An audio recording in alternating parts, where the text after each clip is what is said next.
Hello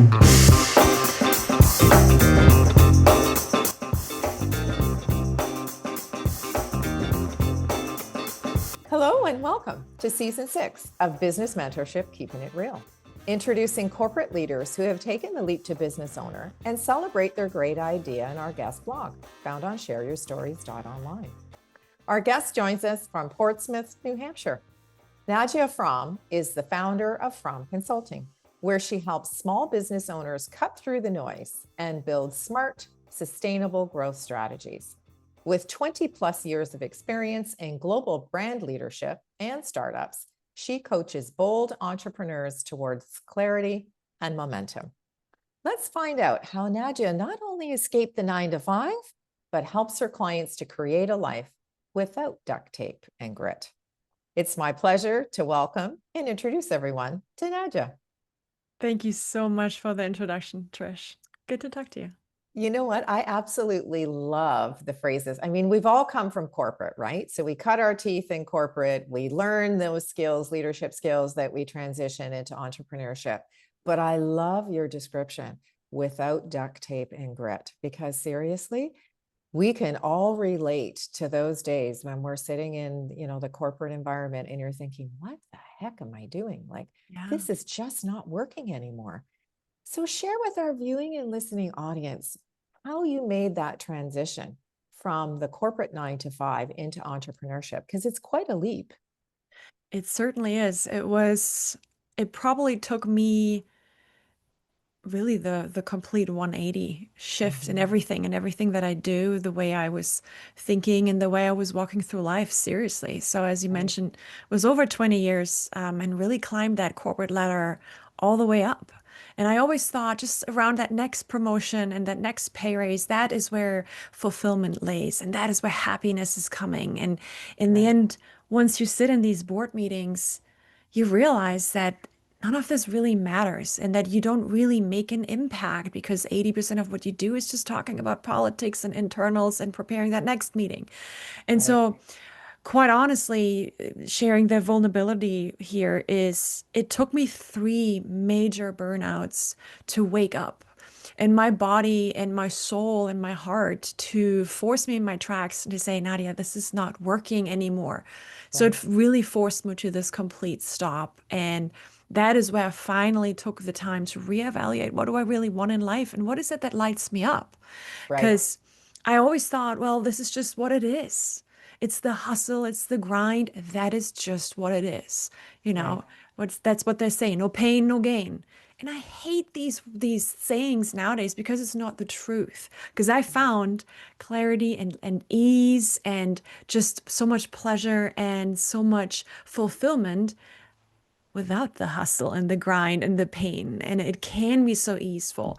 And so for me, the biggest change certainly was to shed all of those habits and learnings that you kind of get instilled throughout employment.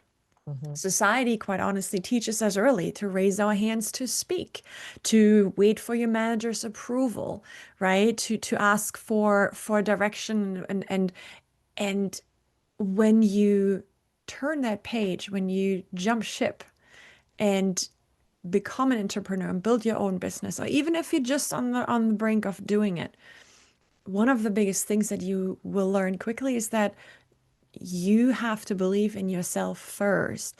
You got to have that courage and that confidence because nobody's coming. Being an entrepreneur can be incredibly isolating and lonely. And so it's really the biggest part is really to ignore everything that you learned and trust your instincts. And in the end, if you feel excitement about a certain idea, then there's a reason for it. So yeah, that's so following true. your instincts. One of the things that when I made that transition, so I was part of the downsized generation, right? So for me, it wasn't a conscious choice. The choice was made for me because when I was public speaking, I used to joke and say, I was downsized twice before I was 30. That's why I'm so short. Because, those weren't my choices. They were the choices that were made by circumstances that were technically beyond my control. And what I really appreciated when I became an entrepreneur was the freedom that comes in the decision-making process to be able to control your destiny. Exactly. And I think that's what you're talking about when you mentioned, the wake-up call that we receive. Like for me, it was forced on me because it wasn't a voluntary thing.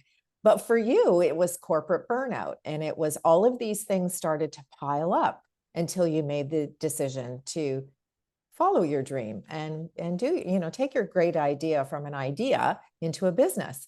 So tell us a little bit about the corporate burnout, because I too, and I'm sure most of folks in our viewing and listening audience have experienced some form of burnout in some way, shape, or form. So how did you find that wake up call that said, Nadja, you can't do this anymore? Like this is not serving you well. Was it something that one morning you woke up and said, okay, I can't do this anymore? Or was it one of those things where you just said, I need to follow my dream? It was definitely a very harsh wake-up call. It was one morning, and I remember it because it was beginning of last year. So it was the day of me preparing for, again, one of those board meetings, and I was sitting in front of this PowerPoint presentation, and my mind was just blank. And I felt so numb and physically frozen. And there was not just this exhaustion, but there's a numbness to it. Right. And and I remember that I was the country manager of an American spice company here in the US. And so my boss was in the global headquarters. So she was the global CEO. And this woman to this day, I thank her enough, we're still in very, very close contact. She went on a call with me early that morning to align, the slides and what are the key points, all that. And she looks at me via Zoom. Mm-hmm. She looks at me and she says, Nadia, you have to stop.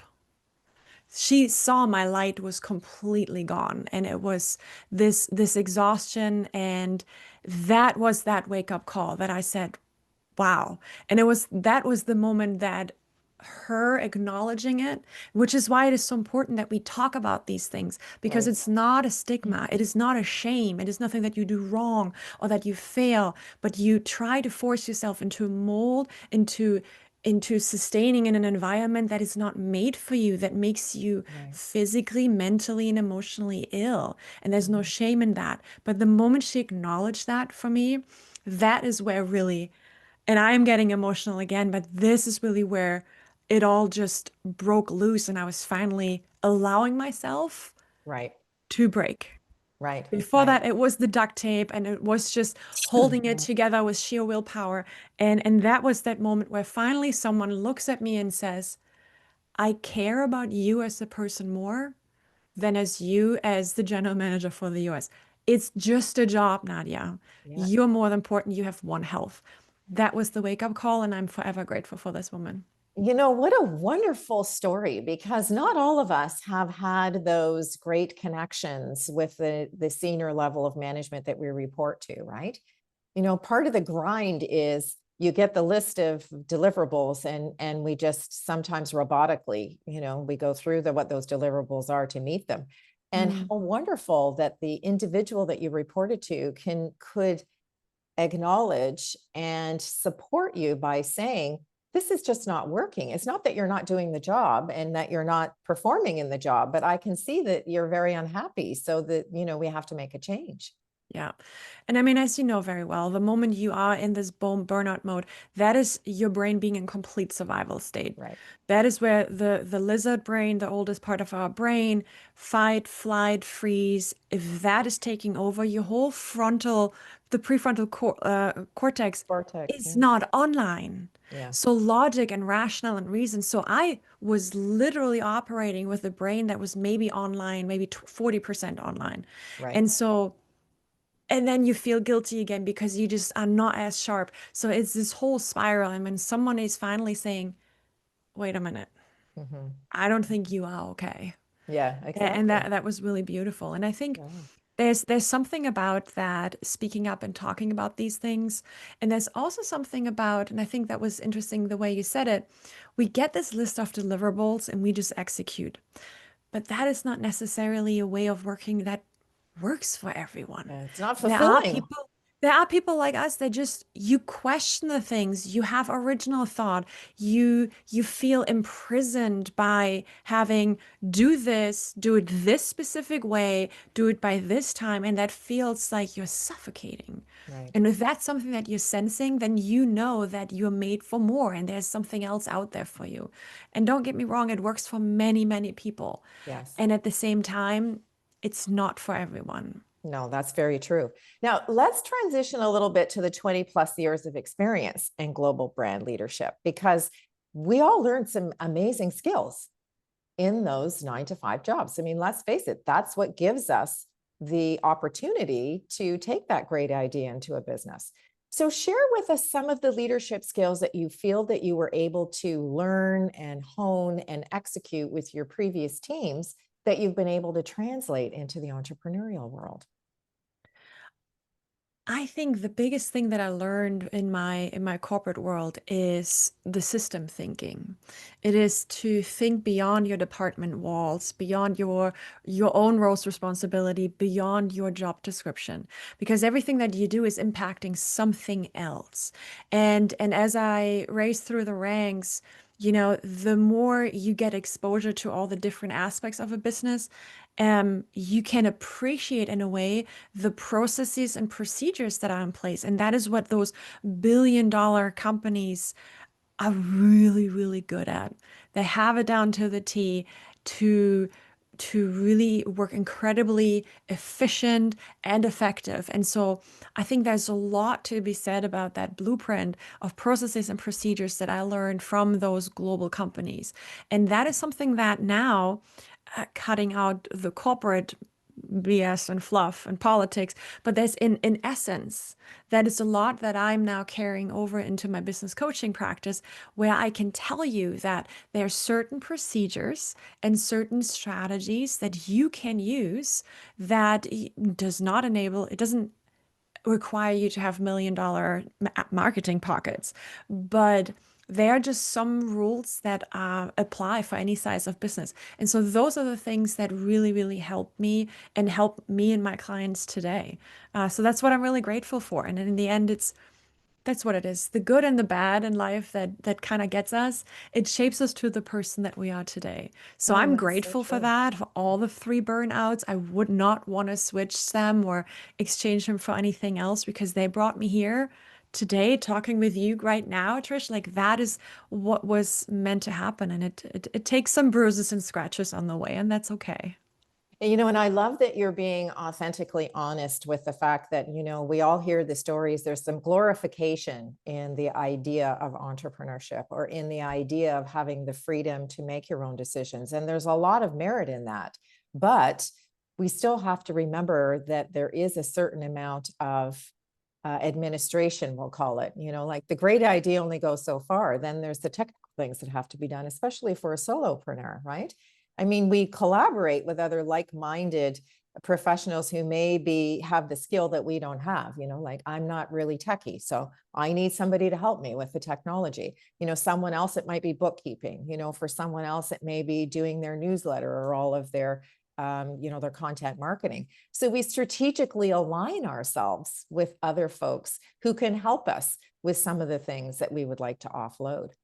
And to that point, maybe you can share with us, because you work with so many entrepreneurs who are in the startup mode, who are achieving a level of success. When do you feel there's the tipping point where people can actually say, okay, I can now look for someone and pay someone's expertise for that skill? Is there a time in your business where you feel, all right, these are the signals that you can look for, where you can acknowledge that, okay, I really don't like doing that, so I can find someone who can do it for me? I agree. The point about creating your own network and finding your tribe of people, that is so important, and it's not we don't talk about that enough.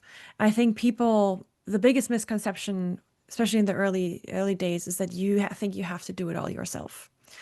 Nobody does this in isolation. And I think the earlier you recognize that and find your tribe and find the right network of people, no matter if in the beginning there's not a monetary aspect to it. Maybe you can't pay that content manager or that graphic designer or that IT person. But I would always say focus on the things that you're really good at and try to find your support system for everything else. So I Mhm. think, I mean, besides the monetary aspect that you want to understand, all right, at what point in time do I make enough revenue in order to outsource certain tasks? There's also the aspect to be said that there's always going to be an investment up front. So in the true sense of an investment, investing in your business and having the right processes and the right people in place early will help you to get to the point of breaking even faster and maybe a little bit more sane.